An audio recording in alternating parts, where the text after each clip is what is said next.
नमस्कार मित्रों, मेरे YouTube चैनल पर आप सभी का फिर से स्वागत। मित्रों, भाषा शिक्षण के जो 4 कौशल होते हैं उसकी चर्चा अपन ने पिछली कक्षा में की, शिक्षण विधियों की कक्षा में। आज मित्रों अपन शिक्षण को समझेंगे। शिक्षण क्या है? टीचिंग, शिक्षण क्या है? मित्रों, अगर बात करें शिक्षण की तो ये संस्कृत भाषा के शिक्ष धातु उसे लिया गया है और शिक्ष धातु के साथ में ल्युट प्रत्यय लगा है, तो इसका अर्थ होता है शिक्षित करना या सिखाना। क्या होता है?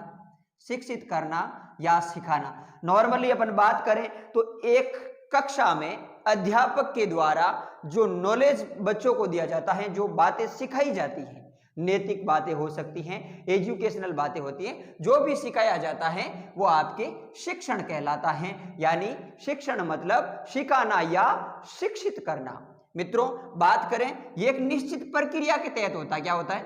निश्चित प्रक्रिया के तहत होता है। जैसे एक विद्यालय है, वहां एक गुरुजी निश्चित समय में अध्यापन करवा रहे हैं, बालक अध्यापन कर रहे हैं, गुरुजी शिक्षण विधियों का प्रयोग कर रहे हैं। उन विधियों में व्याख्या विधि हो सकती है, प्रश्नोत्तर विधि हो सकती है, विभिन्न विधियां गुरुजी काम में ले रहे हैं और बालक सीख रहे हैं। तो ये जो प्रक्रिया हो रही है ना, इसे शिक्षण प्रक्रिया कहते हैं। मित्रों, क्या कहते हैं? शिक्षण प्रक्रिया। बात करें मित्रों, शिक्षण प्रक्रिया के 4 सोपान है। क्या है? 4 सोपान। चर्चा कर लेते हैं उन चारों की। सबसे पहले शिक्षक योजना बनाते हैं, नियोजन करते हैं।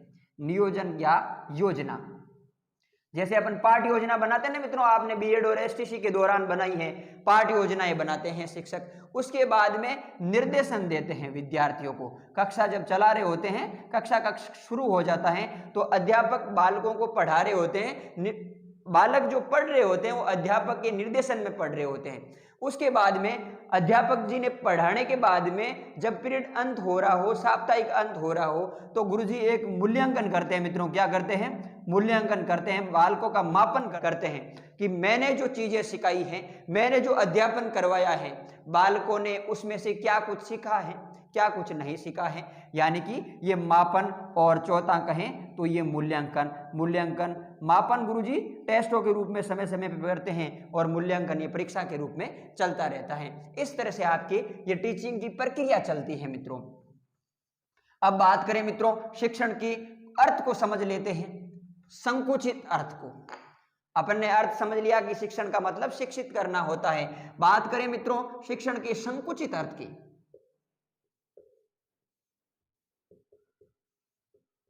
संकुचित अर्थ की, तो इसमें क्या होता है कि विद्यालय में, यानी संकुचित अर्थ में क्या होता है, विद्यालय में शिक्षक के द्वारा निश्चित समय, निश्चित शिक्षण विधियां, निश्चित स्थान, निश्चित विद्यार्थी, निश्चित शिक्षक के द्वारा जो अध्यापन करवाया जाता है उसे शिक्षण कहते हैं। ये एक संकुचित अर्थ है और इसका केंद्र विद्यालय है। मित्रों, क्या है?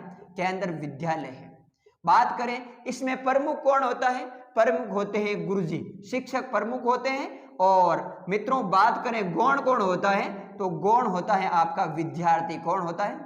विद्यार्थी गौण होता है, गुरुजी प्रमुख होते हैं। बात करें मित्रों शिक्षण के व्यापक अर्थ की। किसकी? व्यापक अर्थ की। व्यापक अर्थ को समझें तो मित्रों शिक्षित होना या शिक्षा ग्रहण करना या सीखना, सिखाना, ये निश्चित जीवन में चलता रहता है। निश्चित जीवन में चलता रहता है। जैसे बालक जब जन्म होता है उससे लेकर के जीवन पर्यंत सीखता रहता है। अब वो परिवार में सीखता है, समाज में सीखता है, अपने बड़ों से सीखता है, छोटों से भी कई बार सीखने को मिलती है बातें। तो व्यापक अर्थ में कहें तो परिवार में जो अध्यापन होता है, और यहां जो प्रमुख की भूमिका में है वो मित्रों आपके माता है। माता बालक को बहुत कुछ सिखाती है। मां से ही बच्चा बहुत कुछ अध्ययन करता है। जैसे मातृभाषा सीखता है ना विद्यार्थी, बच्चा जो माता से सीखता है। जिस लैंग्वेज में माता बात कर रही होती है, अगर वो हिंदी में बात कर रही है तो बालक हिंदी सीखेगा, और अगर इंग्लिश में बात कर रही है माता तो बालक इंग्लिश में सीखेगा। यानी कि जो संकुचित अर्थ और व्यापक अर्थ ये कुछ इस तरह से रहेगा मित्रों। बात करें मित्रों इसमें अधिगम होता कि नहीं होता? अधिगम का अर्थ भी सीखना ही होता है, लेकिन शिक्षण में जो अधिगम है ना वो होता है। जब गुरुजी पढ़ा रहे होते हैं और बालक पढ़ रहा होता है, अधिगम का मतलब सीखना होता है, यानी कि छात्र ग्रहण कर रहे होते हैं, उसे अधिगम कहते हैं। यानी शिक्षण में अधिगम होता है, लेकिन अधिगम में शिक्षण हो यह जरूरी नहीं है। ध्यान रखने योग्य बात यह है कि शिक्षण में अधिगम होता है, लेकिन अधिगम में शिक्षण हो यह जरूरी नहीं है। अब मित्रों, अपन शिक्षण की विशेषताएं समझते हैं। ये आप फील कीजिए, विशेषताएं। टीचिंग में क्या होता है, जब अध्यापक पढ़ा रहे होते हैं और छात्र पढ़ रहा होता है, तो ये एक आमने सामने की प्रक्रिया, क्या है, आमने सामने की प्रक्रिया है।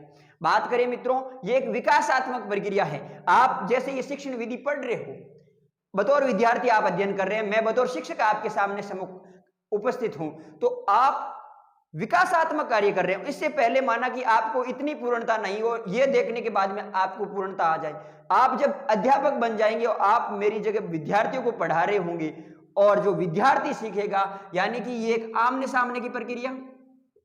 दूसरी बात करें, आमने सामने की प्रक्रिया, दूसरी ये विकासात्मक प्रक्रिया है। क्या है मित्रों, विकासात्मक प्रक्रिया है, यानी कि बालक का विकास होता है।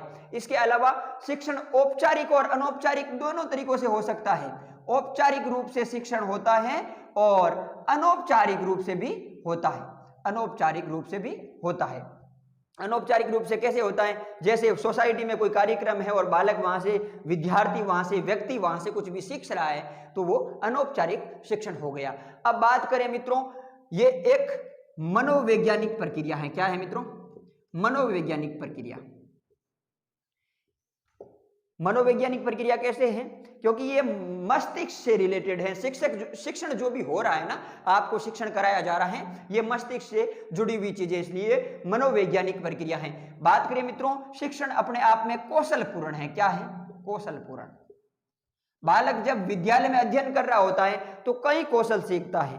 कौशल जैसे कि किसी काम में पारंगत हो जाए, उस काम को, जैसे कि किसी बालक को गुरुजी इस तरह की शिक्षा दे दे कि वो बोलने में माहिर हो जाए, वो एक अपने आप में कौशल है। इसके अलावा शिक्षण में मित्रों प्रेरणा कायम रहती है। अध्यापक जब भी अध्ययन करवा रहे होते हैं, बालक को प्रेरित करते हैं कि बालक, ये जब उद्देश्य यही होता है कि प्रेरित करके विद्यार्थी को सिखाना। इसके अलावा जब विद्यार्थी शिक्षण करता है ना मित्रों, तो उसे विभिन्न चीजों का नॉलेज होता है, ज्ञान हो जाता है। इसके अलावा उसको वातावरण से समायोजन करने में, किससे समायोजन, वातावरण से समायोजन करने में आसानी रहती है। ये आपके शिक्षण की विशेषता रहेगी। बात करें मित्रों अब अगले बिंदु की, तो शिक्षण को कौन कौन प्रभावित कर सकता है, शिक्षण को कौन कौन प्रभावित कर सकता है, प्रभावित करने वाले कारकों की चर्चा कर लेते हैं मित्रों। प्रभावित करने वाले कारक, प्रभावित करने वाले कारक, तो सबसे पहले बात करें मित्रों, शिक्षक का उद्देश्य क्या है, शिक्षक का उद्देश्य क्या है, उसके ऊपर ही पूरी कक्षा चलेगी। शिक्षक किस उद्देश्य से क्या नॉलेज देना चाहते हैं बच्चों को, और उसके बाद में शिक्षक की जो शैली है ना मित्रों, शिक्षक की शैली और विद्यार्थियों की शैली, ये दोनों महत्वपूर्ण है। लेकिन ज्यादा महत्वपूर्ण यह है कि अध्यापक की जो शैली है ना, उस पे भी डिपेंडेंट रहता है, शिक्षण प्रभावित होता है। अगर आपकी शैली नकारात्मक है तो आप अध्यापन उस रूप से नहीं कर पाएंगे, नहीं करा पाएंगे। लेकिन अगर सकारात्मक है तो आप अध्ययन बहुत अच्छे से करा पाएंगे। ये एक मनोवैज्ञानिक प्रक्रिया है। इसमें जो कक्षा का जो संवेगात्मक माहौल है ना मित्रों, संवेगात्मक माहौल, उसके ऊपर यह शिक्षण रहता है। इसके अलावा अगर शिक्षक का लोकतंत्रीय व्यवहार, लोकतंत्रीय व्यवहार है तो वो अच्छा सीख पाएगा। लेकिन मुख्यतः यहां प्रभावित करने की बात चल रही है, तो शिक्षक का जो बिहेवियर है, बालक को वो आगे बढ़ाना किस रूप में चाह रहा है, उसके ऊपर डिपेंड रहेगा। ये कुछ शिक्षण को प्रभावित करने वाले कारक कह सकते हैं, आप तत्व कह सकते हैं मित्रों। अब बात कर लेते हैं मित्रों शिक्षण के सिद्धांत की। किन की मित्रों, टीचिंग प्रिंसिपल। ये मित्रों मैंने कॉलेज के टाइम में पढ़ा थे और वहां जो गुरुजी ने पढ़ाए आज तक बहुत शानदार याद है। आप इस वीडियो को देखने के बाद में इन सिद्धांतों को मेरे हिसाब से नहीं भूलेंगे, क्योंकि इस तरह से आपको बता दिया जाएगा। रुचि का सिद्धांत, किसका सिद्धांत मित्रों, रुचि का सिद्धांत। अब देखिए, बालक खेलना चाह रहे हैं और आप ऊपर से उनको वर्णमाला थोप रहे हैं, प्राथमिक शिक्षक होने के नाते आप उनके ऊपर पहाड़े थोप रहे हैं, कुछ भी आप थोप रहे हैं और बालक खेलना चाह रहा है, तो शिक्षण उतना उस हिसाब से नहीं होगा। रुचि का सिद्धांत, यानी कि बालक की किस बात में रुचि है उसके अनुसार शिक्षण को मोड़ देना चाहिए। हाँ, ये नहीं है कि पूरी टाइम खिलाए, लेकिन खेल के साथ में अध्यापन। अध्यापन कैसे हो? खेल के साथ में हो, यानी बालक को यह भी नहीं पता चले कि मैं पढ़ रहा हूं और खेल खेल में गणितीय शिक्षा दी जा सकती है, हिंदी की शिक्षा दी जा सकती है, खेल के द्वारा शिक्षण। बात करें मित्रों रुचि के बाद में प्रेरणा का सिद्धांत। प्रेरणा का सिद्धांत, छात्र जितना प्रेरित होकर के, अभिप्रेरित होकर के अध्ययन करेगा उतना ही ज्यादा सीख पाएगा। मित्रों प्रेरणा जीवन में बहुत महत्वपूर्ण कार्य कर जाती है, इसलिए प्रेरणा का सिद्धांत महत्वपूर्ण है। आप अगर प्रेरित करेंगे बालकों को माध्यमिक स्तर या उच्च माध्यमिक स्तर में कि विद्यार्थियों आप अध्ययन करेंगे, तो आपको ये चीजें हैं जीवन से जोड़ने का सिद्धांत। प्रेरित के साथ में अगर आपने उसको जीवन से जोड़ दिया ना मित्रों, जीवन से संबंध बनाने का, जीवन से जोड़ने का सिद्धांत, तो विद्यार्थी और अच्छे से सीख पाएंगे। मित्रों इसके अलावा बात करें मित्रों अपन क्रियाशीलता का सिद्धांत। शिक्षण में क्रियाशीलता जरूरी है। ये सब सिद्धांत हैं, इनके द्वारा आप टीचिंग अच्छे से करवा पाएंगे। मित्रों बात करें तो स्पष्टता का सिद्धांत, यानी कि शिक्षक स्पष्ट वर्गीय होने चाहिए और बालक भी स्पष्ट रूप से बात कह सके। इसके अलावा अपने बात करें व्यक्तिगत विभिन्नता का सिद्धांत। मित्रों शिक्षक को सदैव ध्यान में रखना चाहिए कि दो बालकों को एक ही सांचे में न ढालें। व्यक्तिगत विभिन्नता, इस टॉपिक को आपने साइकोलॉजी में अच्छे से पढ़ा होगा। मित्रों एक ही दिन जन्म लेने वाले बच्चे, दो जुड़वा बच्चे भी एक टाइम अलग अलग प्रकार की थिंक रखते हैं, उनका भी सोचने का तरीका अलग होता है। व्यक्तिगत विभिन्नता का ध्यान रखना जरूरी है, बालक की व्यक्तिगत विभिन्नता का ध्यान रखना जरूरी है। इसके अलावा शिक्षण में शिक्षक का लोकतंत्रीय व्यवहार होना चाहिए। कैसा व्यवहार होना चाहिए? लोकतंत्रीय व्यवहार।